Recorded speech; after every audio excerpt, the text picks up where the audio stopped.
Hello students, I am Divya Kashyap and as you know that I am your chemistry expert and we are doing haloalkanes and haloarenes. तो अभी तक हम haloalkanes और haloarenes की preparation कर चुके हैं, हम physical properties कर चुके हैं. So now it's time to start with their chemical nature. हम उनकी chemical properties के बारे में पढ़ने लगे हैं. तो अगर हम केमिकल प्रॉपर्टीज पहले हेलोअल्केन्स की देखते हैं तो आपको पता है जो हेलोअल्केन्स है वो बेसिकली 4 इंपॉर्टेंट रिएक्शंस हैं जो शो करते हैं.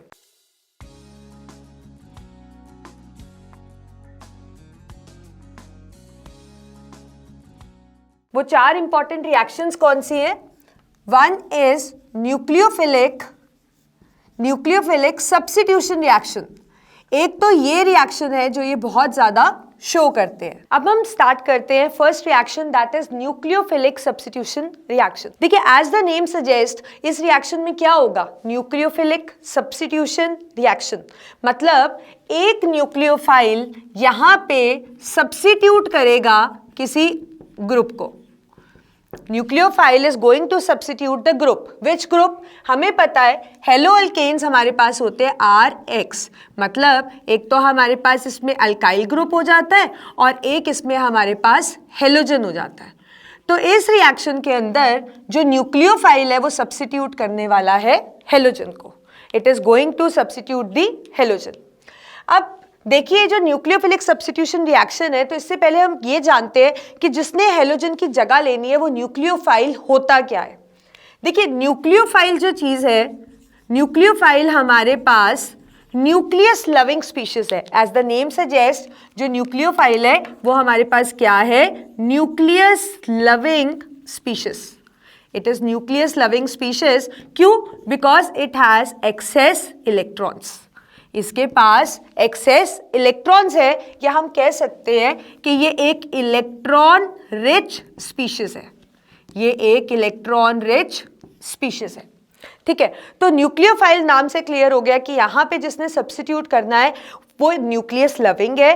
क्यों? क्योंकि वो इलेक्ट्रॉन रिच है तो उसका जो अट्रैक्शन है वो किसकी तरफ है? न्यूक्लियस की तरफ है. मतलब पॉजिटिव सेंटर की तरफ है. ठीक है, अब जो ये न्यूक्लियोफाइल है ये कौन कौन से ग्रुप इसमें हमारे पास न्यूक्लियोफाइल एक्ट कर सकते हैं? देखिए हमारे पास जो न्यूक्लियोफाइल एक्ट कर सकते हैं जो इलेक्ट्रॉन रिच होंगे या तो वो नेगेटिवली चार्ज्ड स्पीशीज हो सकती हैं. They can be negatively charge. जैसे फॉर एग्जांपल आप ले लो, आपके पास है OH नेगेटिव, आपके पास है Cl negative, F negative, Br negative, I negative, Cn negative. ये सारे क्या है? Negatively charge species. इनके पास नेगेटिव चार्ज है. इसका मतलब यहाँ पे इनके पास जो इलेक्ट्रॉन डेंसिटी है वो ज्यादा है. They are electron rich. एक तो हमारे पास ये कैटेगरी के सब्सटेंसेस न्यूक्लियोफाइल की तरह एक्ट कर सकते हैं. अपार्ट फ्रॉम दैट हमारे पास न्यूट्रल मॉलिक्यूल्स भी हो सकते हैं जिनके पास एक्सेस इलेक्ट्रॉन्स है, मतलब लोन पेयर्स है. हमारे पास न्यूक्लियोफाइल वो भी हो सकते हैं जो कि न्यूट्रल हो, उन पे कोई चार्ज नहीं है but they have lone pair, extra electrons है. जैसे फॉर एग्जांपल हमारे पास है RNH2, इसके पास भी लोन पेयर होता है. वाटर के पास भी लोन पेयर होता है. अमोनिया, इसके पास भी लोन पेयर होता है. ईथर, इनके पास भी लोन पेयर होता है. तो ये सब न्यूक्लियोफाइल की तरह एक्ट करते हैं. तो आपको ये क्लियर हो गया कि इस रिएक्शन में न्यूक्लियोफाइल ने जगह लेनी है हेलोजन की. ठीक है, और हेलोजन की जब जगह लेनी है तो वो कौन कौन सी स्पीशीज ले सकती है? जो नेगेटिवली चार्ज हो या फिर न्यूट्रल मॉलिक्यूल्स जिनके पास लोन पेयर हो.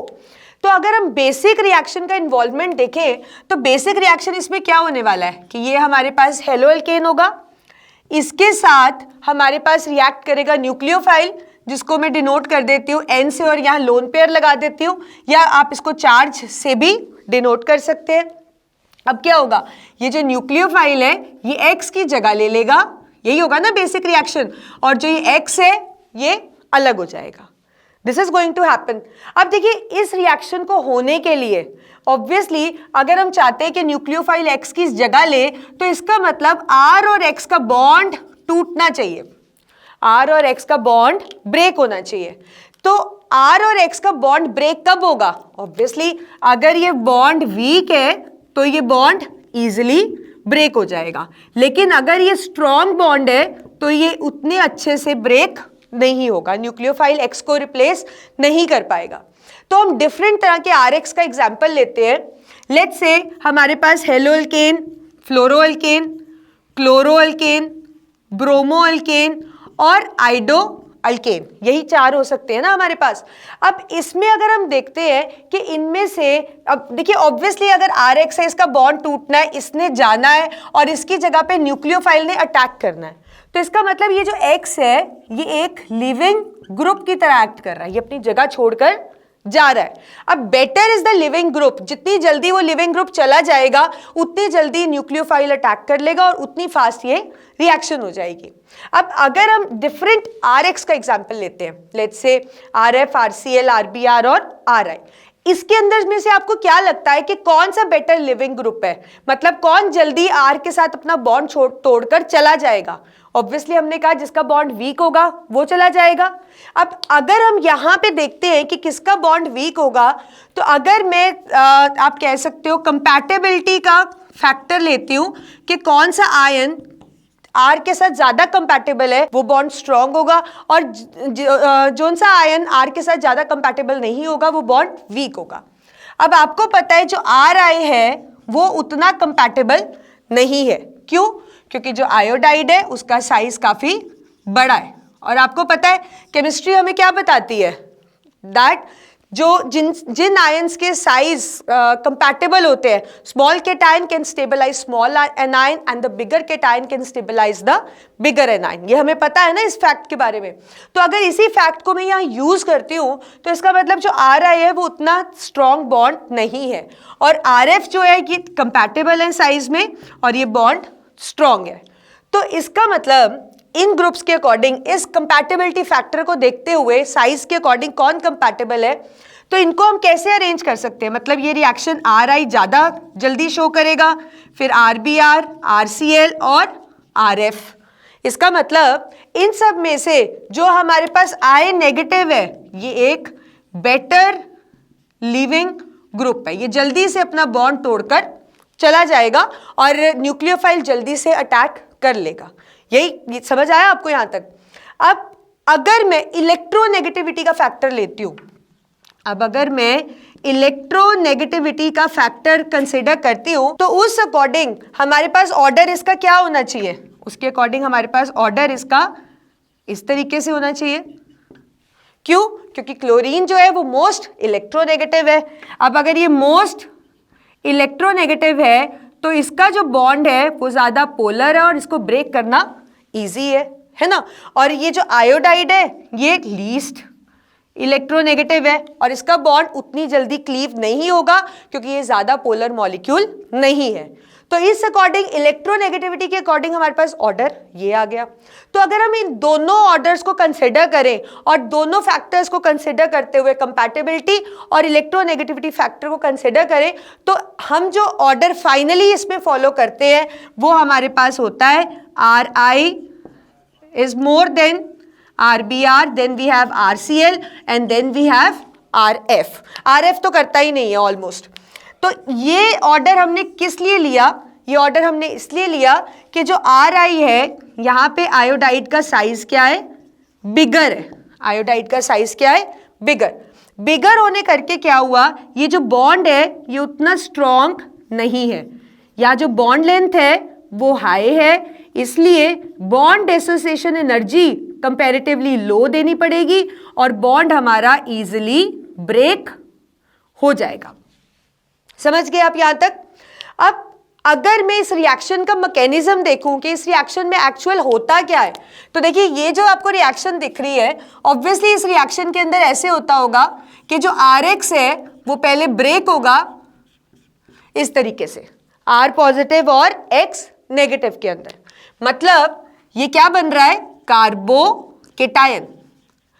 अब ये कार्बोकेटायन न्यूक्लियोफाइल के साथ अटैक करेगा, न्यूक्लियोफाइल इस पे, और ये बन जाएगा हमारा, ये उसको सब्स्टिट्यूट X को कर लेगा और ये हमारा न्यूक्लियोफाइल का जो आप कह सकते हो बॉन्डिंग है वो अल्काइल ग्रुप के साथ हो जाएगी। तो इसका मतलब अगर हम इसकी मैकेनिज्म की बात करते हैं तो यहाँ पे कार्बोकेटायन फॉर्मेशन है। यहाँ पे क्या है? Carbocation formation.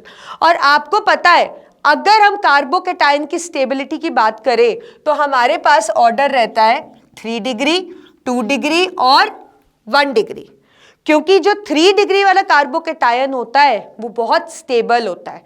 और आपको रीजन भी पता है, सपोज आपके पास 3 डिग्री में मैं कार्बोकेटायन बना रही हूं, तो इसका मतलब क्या होता है, ये जो सारे के सारे आर है, आपको पता है अल्काइल ग्रुप का नेचर क्या है, इलेक्ट्रॉन रिलीजिंग है या इलेक्ट्रॉन डोनेटिंग है? इलेक्ट्रॉन रिलीज करता है ना, इलेक्ट्रॉन एक्सट्रैक्ट तो करता नहीं किसी के। तो ये इलेक्ट्रॉन अपने ज्यादा रिलीज करेंगे इस कार्बन की तरफ, जिससे इसका ये जो पॉजिटिव चार्ज है उसका मैग्नीट्यूड क्या हो जाएगा, कम हो जाएगा, और ये कार्बोकेटाइन ज्यादा स्टेबल हो जाएगा। तो ऑब्वियसली अगर आप इसका मतलब अगर आप यहाँ पे X की बात करते हैं तो हमारे पास ऑर्डर ये है, ईज ऑफ रिएक्शन। लेकिन अगर हम Rx की बात करते हैं तो यहाँ पे कार्बोकेटाइन का फॉर्मेशन है, और हमारा जो ऑर्डर होगा किस ईज से कौन सा Rx जल्दी रिएक्ट करेगा वो क्या होगा, 3 डिग्री, 2 डिग्री और 1 डिग्री। समझ गए?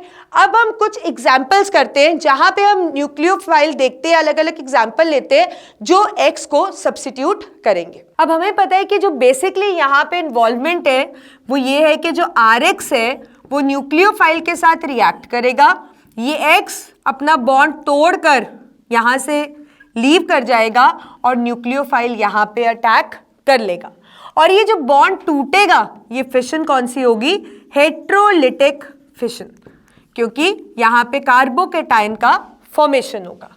यहाँ मैं लिख देती हूँ, it leads to formation of carbocation. ये तो क्लियर है ना आपको? अब यहाँ पे हम कुछ एग्जाम्पल लेते हैं। लेट्स से हम यहाँ पे सब्स्टिट्यूशन कर रहे हैं, सब्स्टिट्यूशन बाय OH ग्रुप, मतलब यहाँ पे न्यूक्लियोफाइल है हमारा OH। तो इसमें कैसे रहेगा, ये आपके पास हेलो एल्केन हो गया। नॉर्मली जो हम सब्स्टिट्यूशन करते हैं, जब हम OH से किसी चीज़ को सब्स्टिट्यूट करना चाहते हैं तो हम यूज़ करते हैं यहाँ पे एक्वस KOH का। क्या यूज़ करते हैं, एक्वस KOH। तो यहाँ पे हम एक्वस KOH यूज़ करेंगे और होगा क्या, ये जो OH है ये इस X को रिप्लेस कर देगा, तो आपके पास आ गया ROH प्लस KX। अब आपको पता है ROH क्या होता है, ROH एक अल्कोहल होता है। तो आप कह सकते हो जब सब्स्टिट्यूशन OH ग्रुप से हो रही है तो वहां पे अल्कोहल फॉर्म हो रहा है, अल्कोहल इज फॉर्म्ड। ठीक है, कुछ एग्जाम्पल ले लेते हैं। Let's say we have CH3Cl, क्या नाम है इसका, दिस इज मिथाइल क्लोराइड और यू कैन से क्लोरोमिथेन, यही हुआ ना इसका कॉमन और आईयूपेक नेम। अब आप इसको एक्वस KOH के साथ रिएक्ट कर दीजिए, ये जो OH है ये Cl को रिप्लेस कर लेगा और आपके पास बन गया CH3OH और KCl। क्या नाम होता है CH3OH, you all know, this is methanol. क्या नाम होता है इसका, मिथेनॉल। सो दैट मीन्स जब आप सब्स्टिट्यूशन OH ग्रुप से करते हो तो एक्वस KOH का जनरली यूज करते हो और इससे आपके पास क्या बन जाती है, अल्कोहल। दूसरा सब्स्टिट्यूशन देखते हैं। दूसरे में जो हम ये सब्स्टिट्यूशन करेंगे, so we are going to do the substitution by cyano group. Cyano group से हम यहाँ पे सब्स्टिट्यूशन करेंगे and for substituting cyano group we make use of KCN, we make use of potassium cyanide. अब let's say आपके पास कोई halo alkane है, इसमें आप KCN डाल रहे हो, आपको पता है CN एक नेगेटिवली चार्ज्ड आयन है, मतलब एक न्यूक्लियोफाइल हो गया ना, तो यहाँ पे जो ये CN है ये X को रिप्लेस करेगा, तो क्या बन गया आपके पास RCN प्लस KX। इसका क्या नाम होगा RCN का, ऑब्वियसली ये क्या बन गया है, साइनाइड। यहाँ पे अल्काइल साइनाइड फॉर्मेशन हो गई है। एग्जाम्पल ले लेते हैं। Let's say we have CH3CH2Cl, ये हेलो एल्केन ले लेते हैं। क्या नाम होगा इसका, क्लोरो ग्रुप है और इथेन है, तो that means this is chloro ethane. इसके अंदर हम KCN डालते हैं। अब क्या होगा, यहाँ पे जो CN है ये Cl को सब्स्टिट्यूट कर देगा और हमारे पास क्या बन जाएगा, CH3CH2CN प्लस KCl। क्या नाम होगा इसका, obviously this is called as ethyl cyanide. क्या बुलाएंगे हम इसको? Ethyl cyanide. अब यहां पे तो मैंने KCN से रिएक्शन किया और आपके पास साइनाइड बन गया। Now let me react with AgCN। यहां पे मैं एक और कंपाउंड, साइनो कंपाउंड का यूज कर रही हूं, AgCN। देखिए, तो लेट से मैं यहां पे ले लेती हूं CH3CH2Cl और KCN की जगह मैं अब यहां पे रिएक्ट करने लगी हूं सिल्वर साइनाइड से। तो इस रिएक्शन में भी आपको यही लग रहा होगा कि जो CN ग्रुप है वो Cl को सब्स्टिट्यूट कर देगा, ठीक है, और आपके पास वही इथाइल साइनाइड बन जाएगा। पर ऐसा नहीं है। जब आप ACN को किसी हेलो अल्केन के साथ रिएक्ट करते हो तो उससे साइनाइड ग्रुप नहीं लगता, उसमें C से बॉन्डिंग नहीं होती है, उसमें N से बॉन्डिंग होती है। मतलब यहां पे जो ग्रुप लगेगा दैट विल बी आइसोसाइनाइड। यहां पे जो बॉन्डिंग होगी वो N से बॉन्डिंग होगी और आपके पास AgCl साथ में साइड प्रोडक्ट बनेगा। अब आप सोच रहे होंगे कि जब KCN के साथ किया तो साइनाइड बना, AgCN के साथ किया तो आपके पास आइसोसाइनाइड बना, है ना। तो इसमें बेसिक डिफरेंस क्या है, कैसे हुआ ये? KCN और AgCN दोनों ही साइनो कंपाउंड है, पर वहां पे लिंकेज C से हो रही है और यहां पे लिंकेज N से हो रही है। तो उसका रीजन क्या रहता है? ये बहुत इंपॉर्टेंट क्वेश्चन है। देखिए, जो KCN है, KCN एक आयनिक कंपाउंड है। KCN क्या है? एक आयनिक कंपाउंड। तो जब हम इसको रिएक्ट करेंगे ये टूट जाएगा K पॉजिटिव और Cn नेगेटिव में, और Cn X को रिप्लेस कर देगा और बन जाएगा साइनाइड।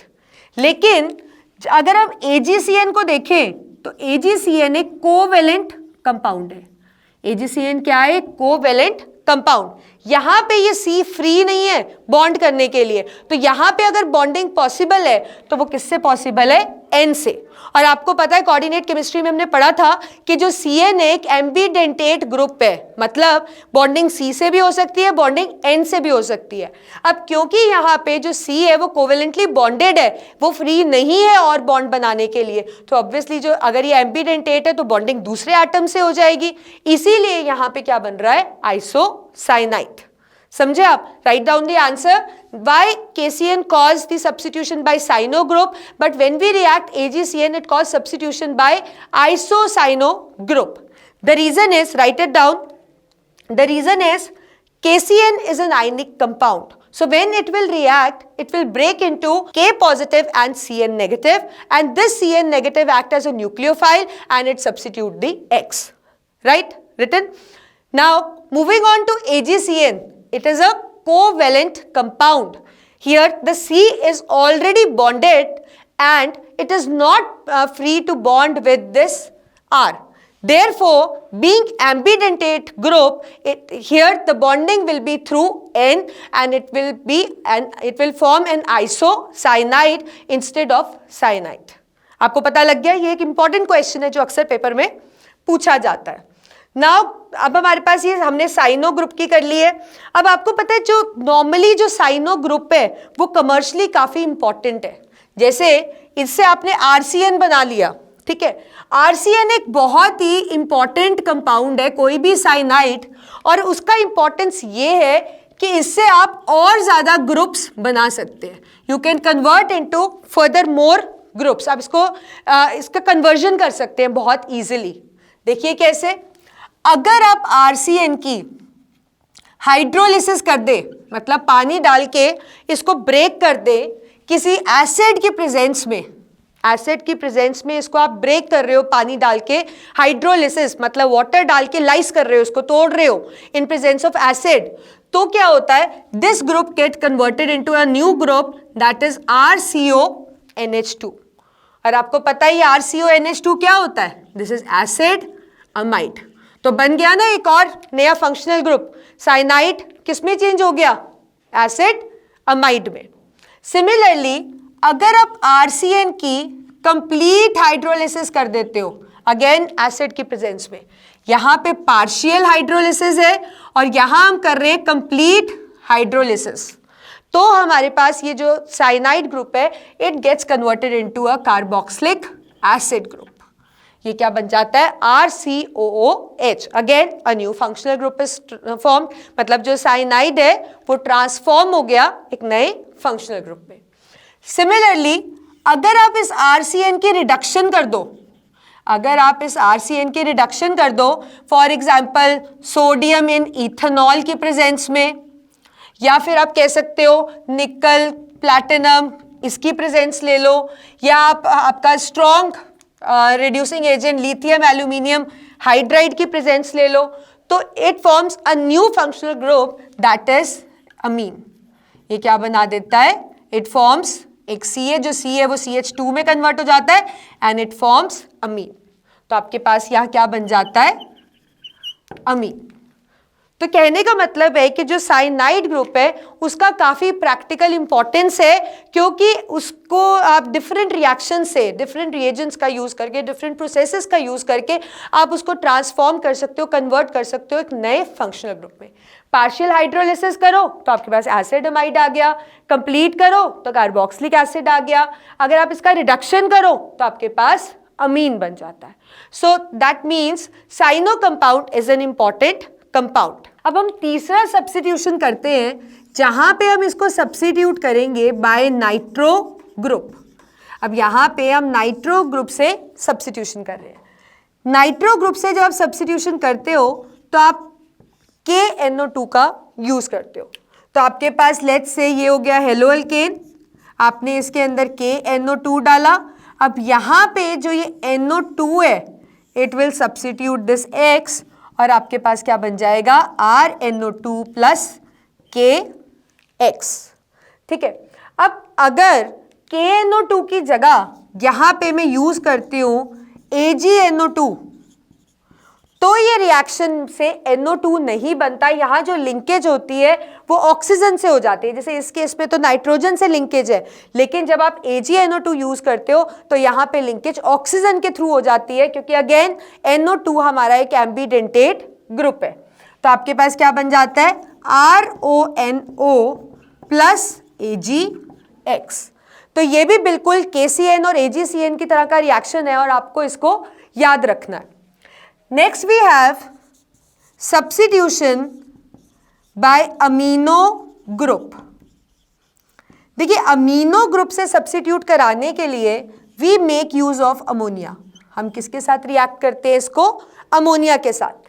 तो करते हैं, आपने RX लिया, आपने इसके अंदर NH3 डाला। अब आपको पता है अमोनिया के पास लोन पेयर होता है, तो इसने इसको सब्स्टिट्यूट किया और आपके पास क्या बन गया, RNH2 प्लस HX प्लस आपके पास आ गया HX।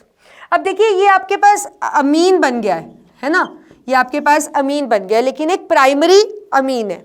आप इस अमीन को अगर सेकेंडरी और टर्शरी अमीन बनाना चाहते हैं तो आप क्या करेंगे कि ये जो अमीन बन गया है इस अमीन को आप फर्दर RX के साथ रिएक्ट कर सकते हैं, तो आपके पास सेकेंडरी और टर्शरी अमीन्स बन जाते हैं। अब जैसे आपने RNH2 को RX के साथ रिएक्ट किया तो आपके पास अब रिएक्शन क्या होगा, जो R वाले ग्रुप है वो 2 हो जाएगा और आपके पास हो जाएगा NH, मतलब it will form secondary amine here. ये आपके पास क्या आ जाएगा, सेकेंडरी अमीन। अब अगर आपको टर्शरी भी बनाना है तो आप इस R2NH में और RX के साथ इसको रिएक्ट करा दीजिए, तो आपके पास ये क्या बन जाएगा, टर्शरी अमीन। अब आपने देखा यहां पे ये 1 डिग्री था, वहां पे 2 डिग्री और यहां पे ये बन गया 3 डिग्री। तो इस तरह के रिएक्शन को एक स्पेशल नाम दिया गया है, this is called as Hofmann's ammonolysis reaction. Hofmann's ammonolysis degradation भी कह सकते हैं, हॉफमैन्स अमोनोलिसिस रिएक्शन भी कह सकते हैं। तो आपने देखा यहां पे जो X है that is being replaced by the amino group. Now we can substitute with the help of ester also। now let us substitute by ester group। देखिए जिन जिन ग्रुप से हमने सब्स्टिट्यूशन करी है या कर रहे हैं इन ये सब नेगेटिवली चार्ज्ड है या फिर इनके पास लोन पेयर है, और आपको पता लग रहा है कि किस तरह से न्यूक्लियोफाइल कैसे कैसे सब्स्टिट्यूट कर रहा है X को। नाउ जब आप सब्स्टिट्यूशन एस्टर वाले ग्रुप से करना चाहते हैं, so let us take silver salt of carboxylic acid. हमने एक सिल्वर सॉल्ट ले लिया है कार्बोक्सिलिक एसिड का और इसको हमने रिएक्ट कराया है आपके पास हेलो अल्केन के साथ, ठीक है। तो यहां पे क्या रहेगा, यहां पे आपके पास बन जाएगा एस्टर और Ag जो है वो X के साथ रिएक्ट कर लेगा। So that means this leads to the formation of fruity smell substance that is ester. तो यहां पे आप देखिए ये वाला ग्रुप है जो सब्स्टिट्यूट कर रहा है X को और इसके साथ रिएक्ट कर रहा है इस कार्बोकेटाइन के साथ और Ag जो है वो X के साथ रिलीज हो रहा है। So I think you got it, आपको समझ आ गया यहां तक। अब जितनी भी ये न्यूक्लियोफिलिक सब्स्टिट्यूशन रिएक्शन है, जितनी भी हमने पढ़ी हैं, या आप काफ़ी एग्जाम्पल्स कर सकते हैं, बेसिक आपको पता है कि किस तरह से आपको करना है। तो मैकेनिज्म अगर हम देखते हैं तो इन रिएक्शन के दो तरह के मैकेनिज्म्स पॉसिबल है, एक तो SN1 और एक SN2। तो दो तरह के मैकेनिज्म हो सकते हैं, SN1 और SN2। देखिए SN1 का क्या मतलब है, दिस इज सब्स्टिट्यूशन न्यूक्लियोफिलिक, 1 मतलब यूनिमॉलिक्यूलर रिएक्शन और इसका मतलब है सब्स्टिट्यूशन न्यूक्लियोफिलिक बायमॉलिक्यूलर रिएक्शन। अब देखते हैं हम इसको कि SN1 और SN2 हमारे पास किस तरह से हम मैकेनिज्म एक्सप्लेन करते हैं इसको। अब अगर मैकेनिज्म की हम बात करें तो सारी की सारी न्यूक्लियोफिलिक सब्स्टिट्यूशन रिएक्शन के दो मैकेनिज्म हैं, जैसे कि मैंने आपको बताया, one is SN1 and other is SN2। अब जो ये SN1 मैकेनिज्म है इसका मतलब क्या है, it means substitution nucleophilic unimolecular reaction, इसका नाम SN1, ये इसका एब्रीविएशन है। अगर SN2 देखें so it is substitution nucleophilic bimolecular reaction. तो ये दो तरह के मैकेनिज्म हो सकते हैं, it can be SN1 and it can be SN2। देखते हैं हम इनके अंदर डिफरेंस क्या है, इंपॉर्टेंट क्वेश्चन है और अक्सर पेपर में आपसे पूछा जाता है that how will you differentiate between SN1 and SN2। देखिए जो SN1 रिएक्शन है ये यूनिमॉलिक्यूलर रिएक्शन है। ये क्या है, यूनिक मॉलिक्यूलर, मतलब इट इन्वॉल्व्स ओनली, ये मतलब अगर हम इसकी स्टेप की बात करें तो ये 2 स्टेप रिएक्शन है। मतलब इसके अंदर क्या रहता है, इसके अंदर जो RX है वो पहले टूटेगा R पॉजिटिव और X नेगेटिव, मतलब ये बॉन्ड क्लीव होगा।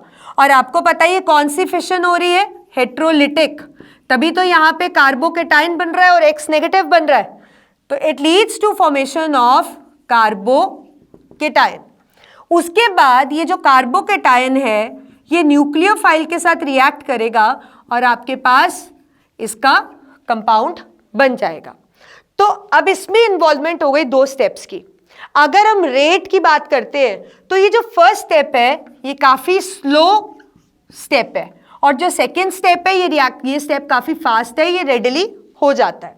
आपको पता है कि जब भी हम कभी रेट को डिसाइड करते हैं कि इस रिएक्शन का काइनेटिक्स किस पे डिपेंड करता है, तो ऑब्वियसली अगर रिएक्शन एक या एक से ज्यादा स्टेप में हो रही है तो जो रेट डिटर्मिंग स्टेप होता है वो कौन सा होता है, स्लोएस्ट स्टेप होता है ना। और स्लोएस्ट स्टेप आपका कौन सा है, फर्स्ट वाला। तो इसका मतलब यहां पे जो रेट डिपेंड करता है वो कंसंट्रेशन ऑफ RX पे ही करता है, इसीलिए ये फॉलो करती है, इसका काइनेटिक्स क्या होगा, इट फॉलोज फर्स्ट ऑर्डर। ये एक फर्स्ट ऑर्डर रिएक्शन है। अब अगर यहाँ पे मैं आप कह सकते हो ईज की बात करूं, क्योंकि यहाँ कार्बोकेटाइन बन रहा है ना, तो अगर यहाँ पे मैं एक स्टेबिलिटी की बात करूं तो कार्बोकेटाइन आपको पता है स्टेबिलिटी का ऑर्डर फॉलो करता है 3 डिग्री, 2 डिग्री और 1 डिग्री। तो इसका मतलब यहाँ पे जो ईज ऑफ रिएक्शन होगी कि RX कितना रेडिली रिएक्ट कर पाएगा वो आपके पास 3 डिग्री, 2 डिग्री और 1 डिग्री होगी। Got it. So this is SN1। समझ गए आप, यूनिमॉलिक्यूलर रिएक्शन 2 स्टेप में हो रही है, पहले में कार्बोकेटाइन, दूसरे में न्यूक्लियोफाइल अटैक कर रहा है। ये स्लो है, ये फास्ट है, काइनेटिक्स स्लोएस्ट स्टेप पे डिपेंड करता है। तो ये हो गया इसका रेट एक्सप्रेशन। और यहाँ पे आप देखिए, इससे आपको पता लग रहा है ये फॉलो करती है फर्स्ट ऑर्डर। अब क्योंकि यहाँ पे कार्बोकेटाइन का फॉर्मेशन है तो ऑर्डर ऑफ स्टेबिलिटी आपके पास क्या रहेगा, 3 डिग्री, 2 डिग्री और 1 डिग्री, राइट। अब SN2 की बात अगर करें तो SN2 एक बायमॉलिक्यूलर रिएक्शन है। SN2 क्या है, इसमें दो मॉलिक्यूल्स रिएक्ट करेंगे। जैसे इसमें क्या था, वन मॉलिक्यूल ही स्टार्ट कर रहा था ना रिएक्शन को, ये क्या है, ये बाय मॉलिक्यूलर रिएक्शन है, लेकिन ये एक ही स्टेप में होती है। कैसे, जैसे कि आपके पास ये RX है, इसके साथ न्यूक्लियोफाइल अटैक होने आया। अब यहां पे क्या था, पहले RX का बॉन्ड टूटा था, फिर न्यूक्लियोफाइल ने रिएक्ट किया था, लेकिन यहां पे क्या होगा, साइमल्टेनियसली होगी दोनों चीजें। मतलब X का बॉन्ड R के साथ जब टूट रहा है, उसी टाइम न्यूक्लियोफाइल का बॉन्ड R के साथ बनेगा। सो दैट मीन्स यहां पे इंटरमीडिएट फॉर्मेशन होगा। यहां पे क्या होगा, इंटरमीडिएट फॉर्मेशन। देखिए कैसे, RX जब N के साथ रिएक्ट कर रहा है, तो जो R है उसका बॉन्ड है X के साथ, और न्यूक्लियोफाइल उसके साथ बॉन्ड बनाने आया है। So this is an intermediate. अब क्या होगा, ये फाइनली R और X का बॉन्ड टूट जाएगा और न्यूक्लियोफाइल इसके साथ अटैक कर लेगा। तो ये एक ही स्टेप में हो गया ना सारा, right. So this is what is the SN2 reaction, मतलब वन स्टेप में ही रिएक्शन है और यहां पे इंटरमीडिएट बन रहा है। अब अगर यहां काइनेटिक्स की बात करते हैं, तो जो रेट डिपेंड करेगा वो RX और N दो न्यूक्लियोफाइल दोनों पे करेगा। इसीलिए इसका काइनेटिक्स क्या हुआ, it is a second order reaction. दो पे डिपेंड कर रही है ना, दो मॉलिक्यूल्स पे, सो it is a second order reaction. अब यहां पे अगर हम ईज ऑफ रिएक्शन देखते हैं कि कौन सा ज्यादा स्टेबल है या कौन सा नहीं स्टेबल, तो यहां पे हमारा कुछ कार्बोकेटायन वाला फंडा नहीं है, क्योंकि यहां पे कार्बोकेटायन तो बन नहीं रहा, यहां क्या बन रहा है, इंटरमीडिएट। तो इसलिए यहां पे ऑर्डर ऑफ स्टेबिलिटी SN1 से बिल्कुल डिफरेंट रहेगी, उससे ऑपोजिट रहेगी। उसका कारण ये है, देखिए अगर ये R 3 डिग्री हो, तो इसने सेम टाइम पे X के साथ बॉन्ड तोड़ना है और न्यूक्लियोफाइल ने अटैक करना है। अब अगर R ऑलरेडी एक बल्की ग्रुप होता है, आपको पता है अल्काइल ग्रुप्स ऑलरेडी बल्की होते हैं, तो अगर यहाँ पे जितने ज्यादा R लगे होंगे और उस टाइम न्यूक्लियोफाइल भी इसके साथ अटैक होने आएगा, so it will cause somehow steric hindrance, मुश्किल होगा वहां पे रिएक्शन, है ना। तो इसीलिए हमारे पास जो ऑर्डर रहता है वो रहता है जिसके अंदर अल्काइल ग्रुप्स कम होते हैं। मतलब ऑर्डर इज 1 डिग्री, 2 डिग्री और 3 डिग्री। और क्या रीजन बताएंगे आप, यहाँ रीजन है हमारा स्टेरिक हिंड्रेंस। लिख लीजिए, because more the bulky groups there will be more difficulty in the nucleophile in attacking, so with more difficulty the intermediate is formed, hence the ease of reaction will be less. Therefore the order of stability is 1 degree, 2 degree and 3 degree. तो ये हो गया आपका point of difference. एक बार दोबारा देख लेते हैं। It is unimolecular, this is bimolecular. It takes place in 2 steps, this take place in 1 step. यहां पे क्या होता है, पहले कार्बोकेटायन फिर न्यूक्लियोफाइल के साथ रिएक्शन। यहां क्या होता है, साइमल्टेनियसली न्यूक्लियोफाइल रिएक्ट कर रहा है, इंटरमीडिएट बन रहा है, फिर आपके पास न्यूक्लियोफाइल और R का कंपाउंड और आपका X सेपरेट हो रहा है। ऑर्डर अगर हम इसका देखते हैं तो ये एक फर्स्ट ऑर्डर रिएक्शन है, सिर्फ RX पे डिपेंड करती है, क्योंकि इसमें एक स्टेप स्लो और एक फास्ट है, और आपको पता है काइनेटिक्स हमेशा स्लो स्टेप पे डिपेंड करता है। तो ये फर्स्ट ऑर्डर रिएक्शन है। ये यहाँ पे आप देख रहे हो 2 मॉलिक्यूल्स इन्वॉल्व है, ये एक सेकेंड ऑर्डर रिएक्शन है।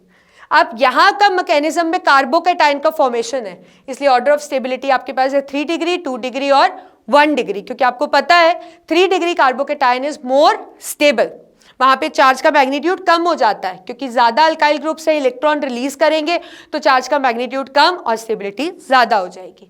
लेकिन यहाँ पे कुछ कार्बोकेटायन नहीं बन रहा या इंटरमीडिएट फॉर्मेशन है, तो वो कहाँ ईजिली हो पाएगी 1 डिग्री में, क्योंकि अगर बहुत ज्यादा अल्काइल ग्रुप्स होंगे they will cause somehow steric hindrance, तो ये इंटरमीडिएट बनने में प्रॉब्लम होगी। अब एक और पॉइंट ऑफ डिफरेंस मैं आपको बताती हूँ। देखिए आपको ऑप्टिकल एक्टिविटी के बारे में पता होगा। ऑप्टिकली एक्टिव सब्सटेंस क्या होता है, ऑप्टिकली एक्टिव मतलब जो प्लेन ऑफ पोलराइज्ड लाइट को घुमा चेंज कर सके, which can rotate the plane of polarised light, उसको आप क्या बोलते हो, ऑप्टिकली एक्टिव सब्सटेंस, उसी को बोलते हो ना आप। अब ऑप्टिकल एक्टिविटी या फिर ऑप्टिकल एक्टिव होने के लिए कुछ कंडीशंस होती है। मतलब जो सब्सटेंस है उसकी जो इमेज है वो सुपर इम्पोजेबल नहीं होनी चाहिए, मतलब मिरर वाली जो मिरर के जो इमेजेस बनेंगी that should be non super imposable. दूसरा, उसके पास कायरल सेंटर होना चाहिए, है ना, डिसिमेट्री होनी चाहिए, तभी वो ऑप्टिकली एक्टिव होगा ना। तो आपको पता है कि optically active substance plane of polarise light को घुमा देता है। तो अगर आपके पास दो नॉन सुपर इम्पोजेबल इमेज है तो एक लेफ्ट को घुमा देगी और एक लाइट के प्लेन को राइट घुमा देगी। राइट वाली को आपको पता है डेक्स्ट्रो रोटेटरी कहते हैं और लेफ्ट वाला हमारे पास लीवो रोटेटरी होता है। अब आपको ये भी पता है कि जब ये ऑप्टिकली एक्टिव सब्सटेंस कुछ चीज़ें शो करते हैं, जैसे रेसमिक मिक्सचर, पता आपको क्या होता है रेसमिक मिक्सचर? रेसमिक मिक्सचर होता है एक ऐसा मिक्सचर जिसके अंदर डी और एल फॉर्म्स, मतलब एक ही सब्सटेंस की डी और एल फॉर्म, मतलब डेक्स्ट्रो रोटेटरी घुमाने वाली लाइट के प्लेन को और लीवो रोटेटरी घुमाने वाली दोनों 50-50% प्रेजेंट होती है। ठीक है, तो रेसमिक मिक्सचर में 50% डेक्स्ट्रो और 50% लीवो वाला करेक्टर होता है। रिटेंशन एक टर्म आप यूज करते हो। रिटेंशन का मतलब होता है कि सपोज अगर आप रिएक्शन एक लीवो रोटेटरी से शुरू कर रहे हो तो आपके पास जो प्रोडक्ट है वो भी लीवो रोटेटरी है, मतलब उसका करेक्टर रिटेंशन हो रही है वहां पे उसके करेक्टर की। अगर वो सपोज डेक्स्ट्रो रोटेटरी है तो प्रोडक्ट भी आपके पास डेक्स्ट्रो रोटेटरी है, रिटेंशन है उस प्रॉपर्टी की। This is what is retention. ठीक है, एक आपके पास होता है इन्वर्जन। इन्वर्जन ऑप्टिकली एक्टिव से कैसे कनेक्टेड होता है? लेट्स से अगर आप रिएक्शन शुरू कर रहे हो एक डेक्स्ट्रो रोटेटरी सब्सटेंस के साथ, एक ऑर्गेनिक रिएक्शन, और वहां पे जो प्रोडक्ट बन रहा है वो लीवो रोटेटरी बन रहा है, मतलब डेक्स्ट्रो इन्वर्ट होकर क्या बन गया? लीवो। तो इसका मतलब ये रेसमिक मिक्सचर, रिटेंशन, इन्वर्जन कुछ टर्म्स हैं जो ऑप्टिकली एक्टिव सब्सटेंस के साथ ही रिलेटेड है। तो अगर हम SN1 और SN2 को देखते हैं तो SN1 के अंदर या तो रेसमिक मिक्सचर का फॉर्मेशन होता है, मतलब अगर सपोज कहीं पे सब्स्टिट्यूशन हो रही है और वो SN1 मैकेनिज्म शो कर रहा है, तो अगर हम ऑप्टिकली एक्टिव वाली फीचर को कंसिडर करते हैं तो या तो रेसमिक मिक्सचर बनता है या फिर रिटेंशन हो जाती है। ठीक है, लेकिन अगर SN2 मैकेनिज्म है तो इट ऑलवेज शो इन्वर्जन। यहाँ पे जो लीवो करेक्टर है वो डेक्स्ट्रो में बदल जाता है और डेक्स्ट्रो जो है वो लीवो के अंदर चेंज हो जाता है। तो ये आपके पास कुछ पॉइंट ऑफ डिफरेंस है। I think you got it. Unimolecular, bimolecular, two step reaction इस तरह से, this is 1 step intermediate formation. Carbocation, तो स्टेबिलिटी का ऑर्डर ये है और यहाँ पे स्टेबिलिटी का ऑर्डर ये लिया गया due to steric hindrance. Second order है, ये फर्स्ट ऑर्डर रिएक्शन है। और अगर ऑप्टिकल एक्टिविटी की बात करें तो SN1 मैकेनिज्म से या तो रेसमिक मिक्सचर या रिटेंशन होती है, लेकिन SN2 से हमेशा हमारे पास क्या होती है? इन्वर्जन। ये बहुत इंपॉर्टेंट क्वेश्चन है और अक्सर पेपर में आपको पूछा जाता है what do you mean by SN1 and SN2 mechanism और डिफरेंशिएट बिटवीन देम। तो ये सारा जो हमने पढ़ा, this all come under nucleophilic substitution reaction. So I think you got it कि ये रिएक्शन क्या होती है। So now let us start with the second important reaction that is shown by the haloalkanes. अब हम स्टार्ट करते हैं दूसरी प्रॉपर्टी हेलोअल्केन्स की, वो जो कि है हमारे पास एलिमिनेशन रिएक्शन। देखिए, एलिमिनेशन रिएक्शन नाम से पता लग रहा है यहाँ पे कुछ एलिमिनेट होगा, कुछ रिमूव होगा। तो आप कह सकते हो एलिमिनेशन वो रिएक्शन होती है in which the small molecule is removed, जहाँ पे एक छोटा सा मॉलिक्यूल रिमूव होता है, स्मॉल मॉलिक्यूल इज रिमूव्ड। अब देखिए, जो एलिमिनेशन रिएक्शन होती है वो अल्फा एलिमिनेशन हो सकती है, वो बीटा एलिमिनेशन हो सकती है, वो गामा एलिमिनेशन हो सकती है, डिपेंडिंग अपॉन कि जो हमारा जो स्मॉल मॉलिक्यूल है वो कहाँ से रिलीज हो रहा है। देखिए, जैसे फॉर एग्जांपल आपके पास लेट्स से यहाँ पे कोई ग्रुप लगा है और ये आपके पास कार्बन है। ठीक है, जिस कार्बन के साथ लगा होता है उस कार्बन को आप अल्फा कार्बन बुलाते हो। उस अल्फा कार्बन की जो नेक्स्ट कार्बन होता है उसको हम बीटा कार्बन बुलाते हैं और इससे जो नेक्स्ट कार्बन लगा होता है उसको हम गामा कार्बन बुलाते हैं।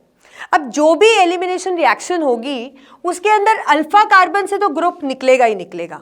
अपार्ट फ्रॉम दैट जो दूसरा एटम है वो कहाँ से निकलता है, उस बेसिस पे ये अल्फा, बीटा और गामा एलिमिनेशन होती है। अगर तो दोनों ग्रुप्स अल्फा कार्बन से ही निकल रहे हैं तो वो आपके पास अल्फा एलिमिनेशन होती है। अगर एक ग्रुप लेट्स से अगर इस अल्फा के साथ ये X लगाए, एक ग्रुप अल्फा से निकल रहा है और दूसरा ग्रुप बीटा से निकल रहा है तो वो आपके पास बीटा एलिमिनेशन होती है। और अगर एक ग्रुप आपके पास वैसे ही अल्फा से और एक ग्रुप आपके पास गामा से रिमूव हो तो वो क्या होती है, गामा एलिमिनेशन। पर क्या रहता है कि बेसिकली जो एलिमिनेशन रिएक्शन हम देखते हैं दैट इज बीटा एलिमिनेशन। जो कॉमनली अकरिंग एलिमिनेशन रिएक्शन है वो हमारे पास है बीटा एलिमिनेशन रिएक्शन। अब देखिए, जब हम हेलो अल्केन्स की बात करते हैं तो यहाँ पे एलिमिनेशन किस तरह से होती है। लेट्स से आपके पास कोई भी अल्काइल हैलाइड है, मतलब कोई भी हेलो अल्केन है। लेट्स से हमारे पास इस तरह का कोई अल्काइल हैलाइड है, ठीक है। और एक चीज़ और आपको बताना चाहूँगी मैं कि जितनी भी बेसिक हमारी एलिमिनेशन रिएक्शन होती है वो अल्कोहलिक KOH के प्रेजेंस में होती है। क्या कारण है इस टॉपिक के बाद हम डिस्कस करेंगे, ठीक है। तो आपके पास एक हेलो अल्केन है और उसके अंदर आप अल्कोहलिक KOH डाल रहे हो, ठीक है। जैसे कि मैंने आपको बताया बीटा एलिमिनेशन होगी तो यहाँ पे अल्फा कार्बन कौन सा हुआ, जिसके साथ कोई ग्रुप लगाए वो होता है आपके पास अल्फा कार्बन, और उससे नेक्स्ट क्या होता है, बीटा कार्बन, ठीक है। तो यहाँ पे इस रिएक्शन में वो जो स्मॉल मॉलिक्यूल निकलेगा वो कैसे निकलेगा, आप देखिए अल्फा से Cl रिमूव होगा, मैं यहाँ लिख देती हूँ, अल्फा से Cl रिमूव होगा और बीटा से क्या रिमूव होगा, H। तो आपके पास क्या बन गया, आपके पास आ गया एक H और एक Cl। अब यहाँ पे जो रिएक्ट कर रहा है वो आपके पास है K और OH, तो उसी तरह से ये दोनों आपस में रिएक्ट कर लेंगे। तो आपके पास बन गया KCl और वाटर, और बचा क्या, अब जब यहाँ से दो ग्रुप्स निकल गए तो आपको पता है कार्बन की टेट्रावैलेंसी तो रिटेन रहनी चाहिए ना, वो कैसे रिटेन रहेगी, they will form the double bond, they will form the double bond, और साथ में आपके पास आ गया वाटर, HOH वाटर ही हुआ ना, और KCl। तो कहने का मतलब है जो एलिमिनेशन रिएक्शन होती है उसका प्रोडक्ट क्या है, हेलो अल्केन जो होता है आपके पास that gets converted into alkene, आपके पास क्या बन जाता है, अल्कीन। अब देखिए एक और चीज मैं आपको बताना चाहूंगी, ये जो एलिमिनेशन रिएक्शन है यहाँ पे जो हमने हेलो अल्केन यूज किया है वो एक सिमेट्रिकल हेलो अल्केन है। सिमेट्रिकल हेलो अल्केन का मतलब क्या होता है, जिसके पास एक ही बीटा कार्बन है। जैसे अब देखिए ये अल्फा था तो इससे नेक्स्ट सिर्फ यही कार्बन है ना, कोई और कार्बन तो इसके साथ नहीं लगा हुआ ना, तो इसको हम सिमेट्रिकल हेलो अल्केन बुलाएंगे because it has only one beta carbon. अब हो सकता है कि इसके पास दो बीटा कार्बन हो, करके देखते हैं सेम रिएक्शन। लेट्स से आपके पास इस तरह से ये ग्रुप लगा हुआ है, ठीक है। अब अल्फा कार्बन कौन सा होगा, जिसके साथ हेलोजन लगाए, तो ये हो गया आपके पास अल्फा कार्बन। अब बीटा कार्बन कौन सा होगा, ये भी बीटा है और ये भी बीटा है ना। अब यहाँ पे बीटा एलिमिनेशन मतलब एक ग्रुप बीटा से निकलना है, तो आप इस बीटा से भी निकाल सकते हो और इस बीटा से भी निकाल सकते हो। करके देखते हैं, आपने अल्कोहलिक KOH का यूज किया तो आपके पास लेट्स से इस बीटा को यूज करते हैं हम इस बार, तो ये CH3 आपके पास ऐसे ही रहा, ये CH से आपका Cl रिमूव हो गया और इससे आपका H रिमूव हो गया, तो ये आ गया आपके पास डबल बॉन्ड, आपके पास ये बन गया, क्या नाम है इसका, 3 कार्बन और डबल बॉन्ड मतलब प्रोपीन, ठीक है। अब अगर आप इस बीटा को यूज करो, इस बीटा को यूज करते हो तो क्या होगा, इससे H निकल जाएगा। अब इस केस में डबल बॉन्ड यहां आ जाएगा ना इस जगह पर, बना क्या, प्रोपीन। तो आप कह सकते हो ये भी एक तरह का, ठीक है, इसके पास दो बीटा कार्बन थे लेकिन इसमें दोनों ही केस में प्रोडक्ट सेम बन रहे हैं, पर जरूरी नहीं है कि हमेशा प्रोडक्ट सेम बनेंगे। एक और एग्जांपल देखिए, लेट्स से आपके पास एक एग्जांपल हमारे पास ये ले लेते हैं, ठीक है, 2-क्लोरोब्यूटेन, यही नाम हुआ ना इसका। अब इसमें अगर मैं अल्कोहलिक KOH डालती हूं तो हमारे बीटा कार्बन कौन कौन से हैं, ये अल्फा हो गया, ये भी बीटा हो गया, ये भी बीटा हो गया, क्योंकि जो डायरेक्टली अल्फा से लिंक्ड होते हैं वो बीटा कार्बन होते हैं, तो दो बीटा कार्बन यहां पे भी आ गए। तो लेट अस से अब हम पहले केस में इस बीटा को कंसिडर करते हैं, इससे H रिमूव कराते हैं, तो आपके पास आया CH2, H चला गया, Cl चला गया, यहाँ डबल बॉन्ड बन गया, CH, CH2 और CH3, ये बन गया आपके पास ब्यूटीन। अब अगर मैं दूसरे बीटा कार्बन को यूज करूं, let's say I am using this beta carbon now, तो ये CH3 ऐसे ही रहेगा, इसका Cl चला जाएगा। अब इस बीटा से जब H निकलेगा तो डबल बॉन्ड इनके बीच में आएगा, सेकेंड और थर्ड कार्बन के बीच में, ठीक है। तो आपके पास आ गया ये CH और ये आपके पास रहा CH3। तो कहने का मतलब है ये आपके पास आ गया, इसका नेम क्या हुआ, ब्यूटीन, और इसका नाम हुआ 2-ब्यूटीन, ठीक है। अब देखिए एक बार दोबारा देखिए, इस वाले में तो कोई प्रॉब्लम नहीं था, एक बीटा कार्बन था, आपने एक हेलोजन अल्फा से निकाला, बीटा से H निकाला और ये प्रोडक्ट आपके पास अल्कीन आ गया। दूसरा एग्जाम्पल हमने लिया, हमारे पास 2 बीटा कार्बन थे पर दोनों ही केस में हमारे पास प्रोडक्ट सेम आए, तो वहां पे भी हमारा चॉइस है आप कौन से बीटा कार्बन से H रिमूव कराना चाहते हैं। पर जब हमने ये एग्जाम्पल लिया, एक अनसिमेट्रिकल हेलो अल्केन लिया, उसके अंदर हमारे पास 2 अलग अलग प्रोडक्ट है, एक है आपके पास ब्यूटीन और एक आपके पास है 2-ब्यूटीन। अब प्रॉब्लम आ गई कि भी आप यहाँ इन दोनों प्रोडक्ट में से कौन सा प्रोडक्ट को कंसिडर करेंगे, which will be the main और द मेजर प्रोडक्ट। तो यहाँ पे हम एक स्पेसिफिक रूल यूज करते हैं which is called as Saytzeff's rule, जिसको हम क्या बुलाते हैं, सेट्सिव्स रूल। ये रूल हमें ये कहता है कि कभी भी किसी हेलो अल्केन की, अनसिमेट्रिकल अल्काइल हैलाइड या अनसिमेट्रिकल हेलो अल्केन आप बोल सकते हो, कभी भी किसी अनसिमेट्रिकल हेलो अल्केन की अगर हम बीटा एलिमिनेशन कर रहे हैं और वो 2 तरीके से हो रही है, आपके पास 2 प्रोडक्ट बन रहे हैं, तो हम उस प्रोडक्ट को कंसिडर करेंगे जिस प्रोडक्ट में डबल बॉन्ड के आसपास ज्यादा अल्काइल ग्रुप्स होंगे। समझ गए आप? So if we carry out the beta elimination for the unsymmetrical halo alkane, आप लिख लीजिए, if we carry out the beta elimination for the unsymmetrical halo alkane and we get 2 alkenes, then out of those 2 that alkene is preferred which is maximum alkylated। जिस alkyne में maximum alkyl groups आप देखोगे, double bond के आसपास 8 जितने maximum देखोगे, वो आपका प्रेफर्ड प्रोडक्ट होगा। अब इसी रूल को हम यहाँ यूज करते हैं। अब आप देखिए यहाँ पे जो है वो इस प्रोडक्ट को हम मेजर कंसिडर करेंगे because it has maximum number of alkyl groups. So this is the elimination reaction. I think you got it now, है ना। अब हम एक क्वेश्चन करते हैं जो मैंने आपको बताया कि एक अल्कोहलिक KOH ही यूज करते हैं। अगर आपने इससे पहले फर्स्ट प्रॉपर्टी की होगी तो आपको पता है कि सब्स्टिट्यूशन रिएक्शन में जब मुझे OH ग्रुप से सब्स्टिट्यूट करना था तो मैंने एक्वस KOH का यूज किया था, और यहाँ पे जब मुझे एलिमिनेशन करना था तो मैंने अल्कोहलिक KOH का यूज किया है। ठीक है, तो क्वेश्चन ऑब्वियसली आपके माइंड में आ रहा होगा, एक्वस KOH ने न्यूक्लियोफिलिक सब्स्टिट्यूशन कराया और अल्कोहलिक KOH जो है वो यहाँ पे एलिमिनेशन करा रहा है। तो ऐसा डिफरेंस क्यों? एक्वस और अल्कोहलिक चेंज होने की वजह से KOH का बिहेवियर कैसे बदल गया यहाँ पे, राइट? देखिए कैसे बदला। जो ये एक्वस KOH है, जब ये टूटेगा तो ये K पॉजिटिव और OH नेगेटिव बनाएगा। ठीक है, ये जो OH नेगेटिव है क्योंकि ये एक्वस है, so this will get hydrated. ये OH क्या हो जाएगा? हाइड्रेट हो जाएगा, इसलिए इसकी प्रोटॉन एक्सट्रैक्ट करने की टेंडेंसी खत्म हो जाएगी। अब देखिए यहाँ पे जब हमने अल्कोहलिक KOH को यूज किया तो ये बीटा कार्बन से प्रोटॉन निकाल रहा था ना। अब एक्वस KOH वाला नहीं कर पाएगा ये, क्यों? क्योंकि वो एक्वस था, तो जब वो OH नेगेटिव बना वो हाइड्रेट हो गया और उसका जो टेंडेंसी है एक्सट्रैक्ट करने की प्रोटॉन को, वो खत्म हो गई। लेकिन जो अल्कोहलिक KOH था वो जब ब्रेक हुआ तो उसमें जो OH नेगेटिव है वो हाइड्रेट नहीं हुआ क्योंकि वो अल्कोहलिक था, तो वो एक्सट्रैक्ट प्रोटॉन को कर सकता था।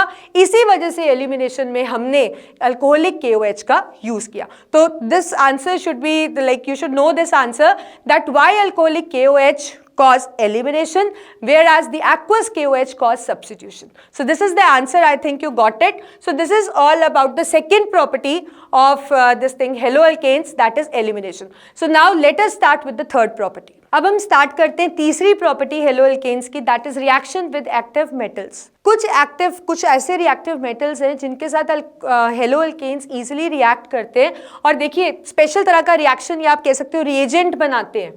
पहला हम करते हैं reaction with active metal magnesium. यहाँ पे रिएक्शन किसके साथ हो रहा है? मैग्नीशियम के साथ। लेट्स से आपके पास हेलोअल्केन है और आप मैग्नीशियम के साथ रिएक्ट कराते हो, ठीक है, तो ये क्या बनाएगा? It forms the popular reagent that is RMgX। पहचान सकते हो आप ये क्या है? Yes, this is Grignard reagent. और आपको पता है ग्रिग्नार्ड रिएजेंट बहुत जगह यूज होता है, it has a wide use. Let us take some example. Let's say आपके पास CH3Cl है, ठीक है, that is chloromethane. We add Mg, we get RMgX. तो ये आपका R हो गया, ये Mg और ये आपका हो गया X. तो ये क्या बन गया आपके पास CH3MgCl, which is commonly called as Grignard reagent. और अगर आप वैसे इसका नाम बोलो तो इसको आप मिथाइल मैग्नीशियम क्लोराइड भी बुला सकते हो. So this is what is the Grignard reagent formation. एक इंपॉर्टेंट बात मैं आपको बताऊंगी, जब भी ग्रिग्नार्ड रिएजेंट का फॉर्मेशन होता है, RX Mg के साथ रिएक्ट करता है, तो यहाँ पे हमें कंडीशंस ड्राई रखने के लिए हमें यहाँ पे ड्राई ईथर का यूज करना पड़ता है, ठीक है, नहीं तो अदरवाइज ये मॉइस्चर को एब्जॉर्ब कर लेता है और रिएक्शन डिस्टर्ब हो जाती है. So to keep the conditions dry we need to use dry ether. और जितनी भी रिएक्शन ग्रिग्नार्ड रिएजेंट की है वो सब ड्राई ईथर की प्रेजेंस में ही होती है. The same reason to avoid the moisture, ताकि रिएक्शन डिस्टर्ब ना हो. So we need to keep the conditions dry. दूसरा रिएक्शन हमारा एक्टिव मेटल के साथ है reaction with sodium. Reaction with sodium, sodium के साथ काफ़ी पॉपुलर रिएक्शन है और अक्सर एग्जाम में, कोई एग्जाम में ऐसा नहीं होता जिसके अंदर सिलेबस में ये रिएक्शन और पूछा ना जाए. किसी ना किसी फॉर्म में ये रिएक्शन पक्का पूछा जाता है. This is Wurtz reaction. This is Wurtz reaction. देखिए इस रिएक्शन में क्या होता है, इस रिएक्शन के अंदर हम 2 RX के मॉलिक्यूल्स लेते हैं.